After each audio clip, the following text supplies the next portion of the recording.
बहुत से लड़कों को देखते हैं कि सुबह 4 बजे उठते हैं। हमने अपनी लाइफ में कभी 4 बजे नहीं उठेंगे तो पूरा दिन डिस्टर्ब रहेगा। आप जिस समय कंफर्टेबल है उस समय उठिए, लेकिन हाँ एक बात जरूर याद रखिएगा, जितना जल्दी उठेंगे उतना ज्यादा आपके पास वर्क टाइम ज्यादा रहेगा। अब देर से सो के उठेंगे तो आप एक अच्छा सा वर्किंग टाइम को गमा चुके रहेंगे। तो एटलीस्ट कोशिश कीजिए कि भाई बहुत से बहुत तो 6-7 के बीच में उठ ही जाइए। और पहले उठते हैं तो ये अच्छी बात है, लेकिन ऐसा नहीं है कि जो पहले नहीं उठते हैं उनके लिए बहुत गलत बात।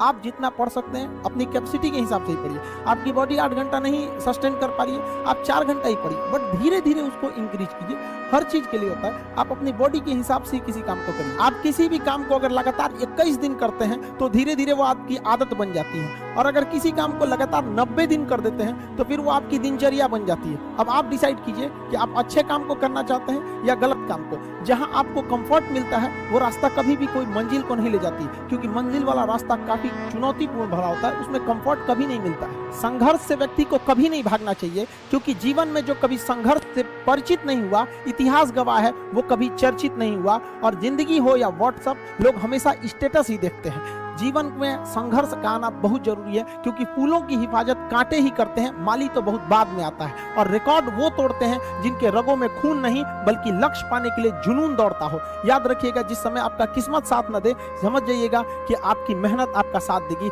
किस्मत एक लिफ्ट की तरह होती है, कभी भी धोखा दे सकती है, लेकिन जो मेहनत होती है वो सीढ़ियों की तरह होती है। चढ़ने में तो थकान देगी, लेकिन कभी आपका साथ नहीं छोड़ेगी, आपको अपने मंजिल तक पहुंचाएगी। और बुलंदी पे चढ़ने के बाद आपको घमंड नहीं बल्कि एक सुकून मिलेगा कि मेहनत जरूर किए, लेकिन अपनी मंजिल तक जरूर पहुंचे। स्टूडेंट लाइफ की सबसे बड़ी खराबी किसी चीज को कल पे टाल देना। आज टीचर्स ने पढ़ाया, कल रिवाइज करेंगे, आज लिखे कल इसको सॉल्व करेंगे।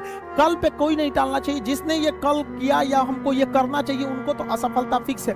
उसने असफलता की दहलीज पे पैर रख दिया। जिसने किया कल, दिन गया टल। जिसने कहा परसों, बीत गए बरसों। और जिसने कहा आज, उसी ने किया राज। जीवन में संस्कार का भी बहुत बड़ा मोल होता है। आप अपने विचारों से स्वतंत्र रहिए, लेकिन संस्कारों से बंधे रहिए। कभी भी अहंकार मत रखिए, क्योंकि आप कितनी भी बुलंदी पर क्यों न चले जाएं, लेकिन याद रखिएगा आसमान में बैठने की जगह नहीं होती है। जो भी बुलंदी पे जाएगा उसको एक ना एक दिन, आज नहीं तो कल, उसको वापस इस धरती पर आना है। इसलिए बुलंदी को देखकर बहुत जल्दी घमंड में नहीं आना चाहिए। और हमेशा याद रखिए, बड़े बुजुर्गों से मिलकर बैठना चाहिए, उनसे बातें करना चाहिए। बड़े नायाब होते हैं ये लोग, कुछ लम्हों में जिंदगी के तजुर्बे बता देते हैं। याद रखिएगा, समय, सम्मान और विश्वास, ये 3 ऐसी चीजें होती हैं जो एक बार अगर हाथ से चली गई तो फिर दोबारा लौट के कभी नहीं आती। जीवन में सबके प्रति दया का भाव रखना चाहिए। और सबसे बेशर्म चीज अगर कोई इस दुनिया में है तो वो गरीबी है। कमबख्त उम्र का भी ख्याल नहीं रखती है। और किसी के वक्त का मजाक मत उड़ाइएगा। जनाब, ये वक्त है, सबके चेहरे याद रखता है। सबके प्रति दया और आदर की भावना रखिएगा। कभी जानवर मिले तो उनके लिए भी 2 रोटी निकाल लीजिएगा, क्योंकि जनाब इन्हें नहीं पता है कि खाने के लिए पैसे देने पड़ते हैं। हम सब टीचर्स डे मनाते हैं, मदर डे, फादर डे, कई सारे डे को मनाते हैं। काश एक रोटी डे होता कि कम से कम उस दिन तो देश के गरीबों को भरपेट खाना मिल सकता था। ये जिंदगी है, इसे सीखना बड़ा मुश्किल होता है, क्योंकि जब तक ये समझ में आती है ये आधी खत्म हो चुकी रहती है। इस जिंदगी में आप चाहेंगे कुछ, मिलेगा कुछ, बनना कुछ और रहेगा। बहुत ही ज्यादा अनसर्टेनिटी होती है इस जिंदगी में। हर कदम पर हमें कुछ ठोकरें लगती हैं